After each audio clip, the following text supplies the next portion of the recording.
How's it going, YouTube? Welcome back to another video on the channel. Today we're checking out the first deck lists from Duelist Advanced. We're back with another OCG meta report, and this time Konami drops the full deck lists for all the new archetypes that got support and the new archetypes released in Duelist Advanced ahead of time, so everyone can get access to a pre-made, ready-to-play deck list right off the bat. Before we begin, make sure to like the video, subscribe to the channel, and don't forget, tonight, 9 p.m. CEST, which is just a few hours for now, Sleeve Chief is going to be dropping their new Azamina and White Forest collection over on their website, so make sure to check that out in the description below. Use code galzo5 if you want to pick up some nice accessories from sleevechief.de. So yeah, starting, I think maybe it was Alliance Insight, right? Where, or I think it actually was the last set Justice Hunters.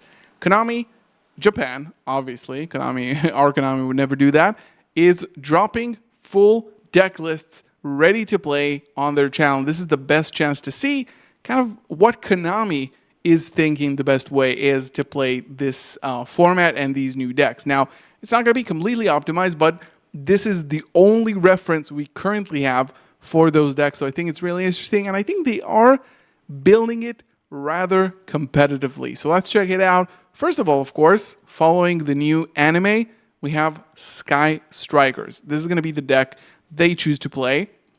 Now, there are a few big things here, right? There's a few big things. First of all, obviously, 3-Ray and a Rose and Cianos, I think? Yeah. Which is interesting that they choose to play this. Obviously, they're trying to push a lot of striker cards, so this is just a deck list where it's pure striker. You would probably play it like that, but Thrust, Talents, it doesn't really look going second, but potentially with the new support, it's not even going second. Now, we have the new Sky Striker Quick Play, which we'll cover in a second, and of course, 3 Upstart.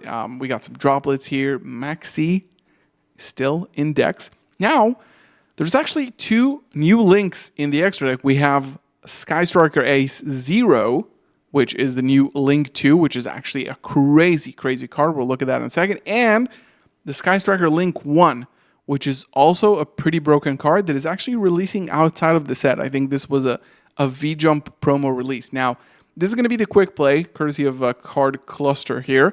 We got Sky Striker Alternative Lemnis Gate, which is a quick play that targets an equal number of Striker Ace monsters and Striker spells in your graveyard. So 1 on field, 1 in grave, 2 on field, 2 in grave, shuffles them into the deck. Then you can return to the hand up to 1 card on the field for every 3 cards shuffled. So you can recycle 3. Oh, sorry, this is not on the field even. This is all in the graveyard. So you can stack up on your links, you shuffle all of them back, then you basically pop a card. This is actually a really, really good card. If a striker monster is special summoned to your field while this is in the grave, you can banish this immediately after link summon 1 Sky Striker Ace monster. Pretty strong. But this one, Sky Striker Ace 0, this is crazy. It's non-generic, so it's 2 striker monsters basically, and you can only special summon it once per turn. You cannot use it as link material whatsoever. If this card is special summoned, you can add a striker spell from deck or grave to hand. This effect is already extremely, extremely busted.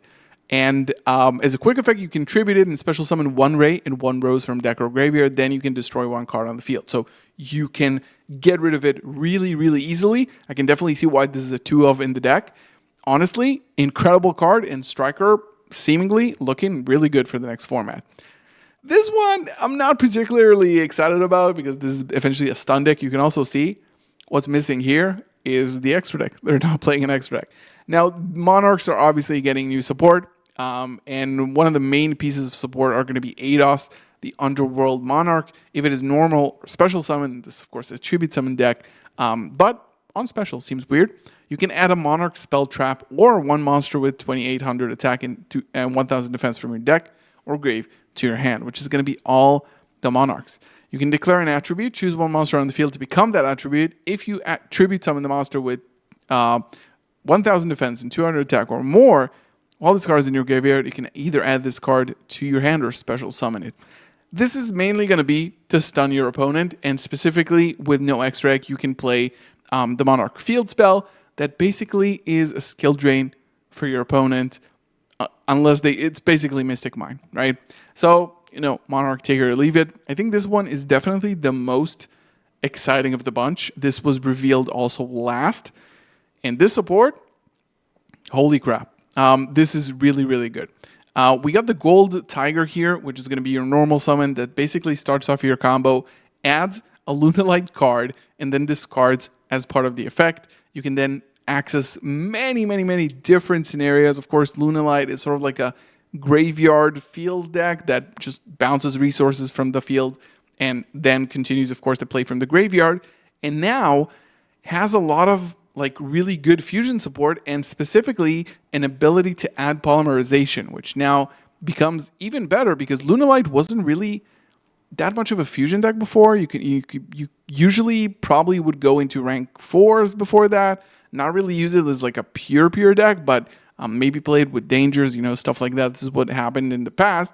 But now there's a huge payoff because the boss monster of this deck is actually crazy. This is actually crazy, and it's not hard to set up whatsoever. So it's Leo Dancer plus 3 Lunalights, and the new continuous spell allows you, if you already fusion summon this turn, it allows you to banish materials from grave to fusion summon your Lunalight cards. So, which means that you're not going to have to have this on field or in the hand. It must be fusion summoned with the above materials, unaffected by non-Lunalight card effects. This is rough. And this is a 3,800 on 35, which is hard to out. Unaffected. Towers, not good. Can make a second attack during each battle phase, so clears up your opponent's board. And once per turn, as a quick effect, you can send a Lunalight monster from extract to the graveyard, destroy all of your opponent's special summon monsters. This is going to be a big deal when it hits. This is a towers that has a really, really strong interruption. Another thing that I saw OCG players doing that Konami isn't really showing here is the fact that Fractal, Tri-Brigade Fractal, is a starter for this deck because it can add any level 3 or lower beast warrior, or winged beast. These are all beast warriors. So, yeah, this is pretty scary support, to be honest. This is a new Psychic deck. We have some new support for Teleport Fusion, basically emergency teleport, which is semi-limited in the OCG. Interesting. And also we have Assault Mode activate, so probably playing some Assault Mode cards in the extra deck. You can see that this is, of course, combining pretty well with Punk cards. You have a rank 8, but not actually playing the Punk cards in the main, trying to keep it relatively pure, and of course the 1 Gamma, 1 Driver, and of course the 1 Ogre.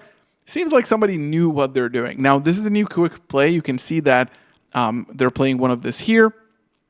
And this is, of course, the fusion. There's also, of course, the new emergency teleport that basically summons any level 7 or lower, I think, psychic monster from deck, which is also including Kashtira's, right? Which is pretty good. And it also searches for emergency teleport. So it's essentially like a double trouble type of card. And this is a Serene Psychic Girl. On normal, special banish 1 card from your hand. And if you do, special summon 1 level 4 or lower psychic monster from deck. Locks you from the extra deck to psychics. And this is basically what Punk did, right? Pure Punk at its prime, drawing a lot of cards, just basically summoning psychic monsters, really good boss monsters. You got Psychic and Punisher. You have, of course, I believe it's like a bounce 3, the big synchro guy from the Punk archetype.